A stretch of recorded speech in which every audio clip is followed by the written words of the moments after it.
ఈ 26 గుణాలను నేను 3 శ్లోకాల ద్వారా తెలియజేస్తాను.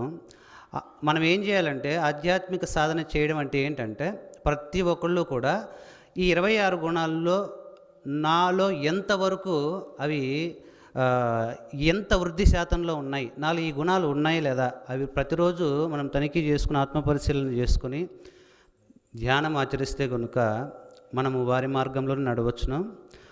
అభయం సత్వ సంశుద్ధి జ్ఞానయోగ వ్యవస్థితి దానం దమశ్చ యజ్ఞశ్చ స్వాధ్యాయస్తప ఆర్జవం అహింస సత్యం అక్రోధ త్యాగశాంతిరపైసునం దయాభూతేష్వలోలుప్త్వం మార్దవం హ్రీర అచాపలం తేజక్షమా ధృతి శౌచం అద్రోహో నాతిమానిత భవంతి సంపదం దైవీం అభిజాతస్య భారత.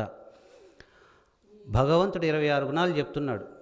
నాయన ఆధ్యాత్మిక సాధన చేసేవారు చేయాల్సిన ఎందుకోసం సాధన చేయాలంటే తమ చిత్తశుద్ధిని చేసుకోవడానికి. చిత్తశుద్ధిని చేసుకోవడం అంటే మనలో భగవంతుడుకున్నటువంటి 26 గుణాలను వృద్ధి చేసుకోవడమే.